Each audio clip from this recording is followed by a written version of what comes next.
مسلسل لحظة غضب بطولة العبقري محمد فراج والجميلة صبا مبارك.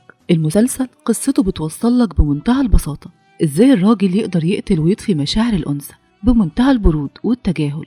هو مضربهاش ولا منعها من الشغل، لكن قادر يمتص كل طاقة موجودة فيها، قادر يطفي أي نور موجود في روحها. ودي بقى النرجسية الخفية، قدرت تجسد دور المرأة المستسلمة اللي حتى أحلامها بقت مصدر خوف وخذلان. هي ست زي أي ست عايزة تعيش من غير مشاكل، علشان كده مطيعة وهادية ومؤدبة بزيادة، لدرجة إنها تنازلت عن كامل حقوقها النفسية وسمحت لزوجها إنه يمتص طاقتها ويكسر فيها ويحول أي حاجة حلوة لكابوس بأسلوبه التهكمي اللي على طول بيسخر منها وبيستهزأ بيها. لحظة غضب مش بس اسمه مسلسل، لأ، ده نتيجة طبيعية للكبت. الكبت اللي بتكون فاكر إنه هيخلي الدنيا تعدي والحياة تستمر، لكن ممكن يكون الكبت ده هو السبب اللي يهدم الدنيا كلها في لحظة غضب.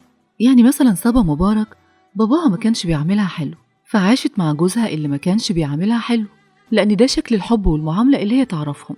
لكن تأثير المعاملة الوحشة والنقد المستمر وعدم الاهتمام واتهامها بإنها نكدية كان ينكد عليها ويحبطها وينتقدها طول الوقت، ولما تزعل يتهمها بإنها نكدية. لو طلبت أي اهتمام بسيط أو فكرت تاخد رد فعل ولو بسيط بيتهمها بإنها نكدية، فده كان بيخليها تكتم مشاعرها وتعيش قلقانة ومتوترة كأنها عايشة في امتحان، خايفة تعمل حاجة غلط أو تقول حاجة غلط، وفقد الثقة في نفسها. مواقف كتير مثلا بتحصل بتقول انه بيقلل منها طول الوقت، مش بيخاف من رد فعلها او مش بيعمل حساب لمشاعرها. اشهر موقف فيهم يوم عيد ميلادها، كان طالب لها تورته، مش بس قال لها هاتي التورته بتاعتك بنفسك، لا، ده اكتشفت كمان انه ما دفعش حساب التورته. يعني قله ذوق وجليطه مفيش بعد كده. نيجي بقى للحظه الحاسمه، يوم عيد ميلادها لما جهزت نفسها ولبست فستان حلو، واقفه قدام المرايه شايفه نفسها حلوه زي اي ست. يعني لما بتلبس فستان جميل وجديد بتبقى شايفه نفسها حلوه. المهم لما جوزها شافها فبتساله ايه رايك في الفستان؟ اولا ما اهتمش وقال لها فستان عادي زي اي فستان.